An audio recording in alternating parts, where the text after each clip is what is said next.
한 주의 마지막인 매주 금요일 영화 속 과학을 찾아보는 사이언스 레드카펫 시간입니다. 오늘 양회영 기자가 함께하겠습니다. 기자님 어서 오세요. 안녕하세요. 네, 오늘은 어떤 영화를 좀 준비하셨습니까? 네, 오늘은 이 8년 만에 스크린으로 다시 돌아온 영화 쿵푸 팬더 4를 준비했습니다. 쿵푸 팬더 4, 그러니까 이제 8년 전이기 때문에 저도 기억이 좀 가물가물하긴 한데 네. 4와 함께 무적 5인방의 모습이 좀 기억이 나거든요. 네. 이 4에서는 어떤 내용이 좀 담겼을까요? 네, 8년 만에 굉장히 오랜만에 다시 돌아온 거잖아요. 예. 하지만 어제 만난 듯 영화를 보면 포는 여전한 모습을 보여줍니다. 어딘가 허술해 보이지만 쿵우 실력만은 최고인 용의 전사 포, 평범한 일상을 보내던 하루 중 스승 시푸는 포에게 이제 후계자를 찾을 때가 됐다 이렇게 말을 하고요.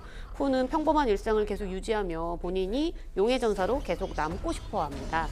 그러던 중 이 마음대로 모습을 바꿀 수 있는 새로운 악당 카멜레온이 나타나게 되고 우연히 만나게 된 여우 젠과 함께 포는 카멜레온 악당을 막기 위한 여정을 떠나는 이야기를 포에서는 그리고 있습니다. 네, 벌써부터 좀 기대가 되는데요. 우리가 이제 푸바오를 떠나 보냈잖아요. 그 푸바오를 떠난 아쉬운 마음을 좀 스크린 속 포가 달래줄 수 있을지 기대가 됩니다. 네. 예매율도 높고 그리고 이제 경쟁작도 없기 때문에 좀 흥행이 기대가 된다고 하더라고요. 어떻습니까? 네, 맞아요. 우선은 북미에서도 먼저 개봉을 했을 때 듄 2를 제치고 2주 연속 박스오피스 1위에 오를 만큼 인기를 끌었고요. 국내에서도 현재 파묘와 댓글 부대를 제치고 예매율 면에서는 1위에 올라 있는 상태입니다.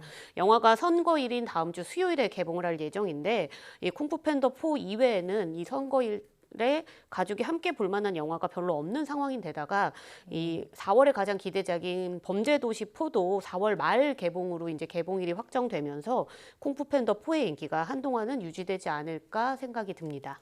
예, 4월 11일 개봉일이에요. 투표하시고 쿵푸 팬더 보러 가시면 될 것 같은데 네. 이 4편만의 좀 매력이라고 하면 어떤 게 있을까요? 네, 아까 앞서 앵커님께서 말씀해 네. 주셨던 게 포와 무적의 5인방이 사실 기억에 남는다고 예, 하셨잖아요. 맞아요. 근데 이 무적의 5인방은 이번 편에선 거의 나오지는 않습니다. 하지만 새로운 캐릭터인 여우 젠이 등장을 하는데요. 새로운 캐릭터가 등장하는 만큼 뭐 처음 보시는 관객분들의 이 새로운 재미 그리고 유입을 하는 데 있어서는 좀 더 쉬워졌다 이렇게 볼 수는 있는데 내용 면에서는 또 과거 관객들의 향수를 느낄 수 있도록 좀 다뤄놨습니다. 웃다 보면 어느새 서서히 주제 의식도 이해할 수 있게 되는데요. 뭐 정의가 다시 반드시 이긴다 이런 보편적인 주제에서부터 자신의 한계를 뛰어넘기 위해서는 도전과 변화를 두려워하지 말아야 한다 이런 메시지도 좀 드러나고요. 예. 또 쿵푸만의 아주 화려한 액션도 이번 편에서 굉장히 눈에 띄었는데 이 마블 영화의 스턴트맨을 하셨던 분들의 도움을 받아서 무술 동작을 만들었기 때문에 좀 더 역동적인 장면들이 많이 구현되지 않았나 싶습니다. 또 쿵우보다 사실 먹는 거 하나에 목숨을 거는 포의 코믹함도 여전하고요. 예. 스승 시프와의 티키타카도 재미를 줍니다. 또 잭 블랙이 원래 이 포의 목소리를 해서 굉장히 익숙할 텐데 잭 블랙을 포함한 쟁쟁한 배우들의 목소리도 다시 한번 들을 수 있기 때문에 이 쿵푸 팬더가 4편으로 잘 돌아왔다 이런 생각이 들었습니다. 이 포가 푸바오와 같은 자이언트 판다잖아요. 저희가 이 사이언스 주 시간에 자이언트 판다의 멸종 위기에 처해있다 이런 이야기를 좀 전해드린 적이 있거든요. 네. 근데 뭐 판다 자체만 보면 굉장히 귀엽고 푸바오를 연상시켜도 굉장히 귀여운데 글쎄 이제 저는 예전 편을 봤을 때 큰 곰이 이렇게 네. 쿵으로 하는 모습이 좀 가장 매력적이었던 것 같거든요. 맞아요. 네. 아무래도 푸바오를 떠올리면은 매일 뒹굴고 뭐 아니면은 그렇죠. 자고 있거나 뭐 예. 느리게 움직이는 모습들을 대나무를 생각하고 먹거나, 그렇죠. 그렇죠. 네. 그런데 이제 사실 만화 속에서의 쿵푸 팬더의 모습은 굉장히 빠르고 힘도 세잖아요. 근데 실제로도 판다가 생각보다 힘이 굉장히 세다고 합니다. 예. 판다의 무는 힘이 육식 동물에 버금갈 정도라고 하는데요. 실제로 판다보다 무는 힘, 그러니까 꽉 무는 힘이 더 센 동물은 북극곰 정도라고 하고요. 다리 힘도 굉장히 좋아서 빠른 속도로 나무를 기어 오를 수 있는 것은 물론이고 마음만 먹는다면 최대 시속 50km의 속도까지도 달릴 수 있다고 합니다. 예, 최대 시속 50km면 굉장히 지금 빠른 동물인 것 같아요. 그 1편에서 4편까지 쿵푸 팬더 시리즈에는 악당이 항상 등장을 했거든요. 포를 포함해서 지금까지 등장했던 이 동물들의 공통점이 있다고요. 어떤 건가요? 네, 우선 제가 악당을 조금 쭉 설명을 먼저 드리면요. 1편의 악당이 눈 표범이었던 타이렁이 있었고요. 2편 악당은 공작새, 3편 악당에는 야크였고 이번 4편 악당이 카멜레온입니다. 예. 여기에 뭐 자이언트 판다인 포, 또 레서 판다인 시푸까지 공통점을 좀 찾아봐야 될 것 같은데 앵커님께서는 어떻게 뭐 좀 떠오르시나요? 글쎄요, 저는 이 판다를 제외하고는 한 번도 본 적이 없는 동물들이에요. 실제로요. 네, 맞아요. 이 어떻게 보면은 정답과 조금 연관이 있을 것 같은데 이 많은 동물들이 멸종 위기에 처한 동물들입니다. 뭐 자이언트 판다와 함께 레서팬더도 국제적인 멸종 위기 1급 동물이거든요. 몸집이 굉장히 작은 이 레서판다 같은 경우에는요, 미얀마 북부, 뭐 히말라야, 중국 등에 서식하고는 있는데 번식률이 이제 판다과이기 때문에 낮은 데다가 서식지 파괴, 또 무분별한 밀렵 행위로 인해서 이 레서판다는 전 세계에 한 10,000마리 정도도 채 남지 않았습니다.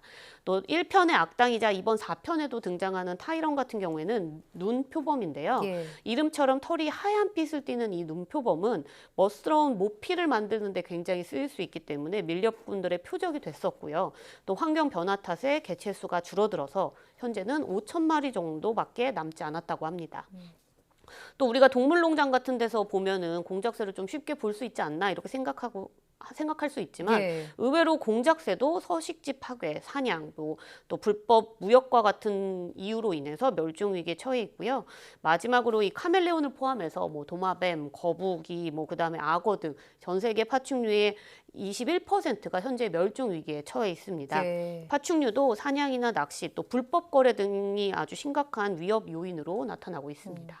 그러니까 동물들의 공통점은 멸종 위기 동물이다. 네. 자, 이번 4편에서 악당은 카멜레온이라고 하셨잖아요. 아무래도 카멜레온이 영화 속에서도 계속해서 좀 이제 바꿀 수 있는 것이 몸 색깔을 바꿀 수 있는 설정에서 좀 가져온 거라고 봐야 될까요? 네, 맞습니다. 네. 카멜레온이 이제 자신을 스스로 보호하기 위해서 혹은 구애를 하기 위해서 자신의 몸 색깔을 자유자재로 바꿀 수 있는 것은 뭐 널리 알려졌잖아요. 이 카멜레온이 이 다양한 색을 바꿀 수 있게 하는 거는 이게 사실은 나노 수준의 피부 광결정 구조 덕분이거든요. 예. 이 광결정은 나노미터 크기의 빛을 내는 구조인데 햇빛 중에서도 각각의 특수한 빛만을 반사하기 때문에 색소가 없어도 여러 가지 빛을 낼 수 있습니다. 그래서 카멜레온이 피부색을 직접 바꾸는 거는 정확히는 아니고 피부의 광결정 구조가 달라지면서 격자 구조가 달라지고 이 격자 구조에 따라서 빛의 간섭이 달라지기 때문에 우리 눈에 다양한 색으로 보이게 되는 거거든요. 예. 그래서 이러한 카멜레온의 광 결정을 잘 이용하게 되면 스스로 색을 변할 수 있는 뭐 전자 종이 또 혹은 새로운 형식의 디스플레이를 만들 수 있기 때문에 이를 모방한 기술 개발들도 활발하게 이루어지고 있습니다.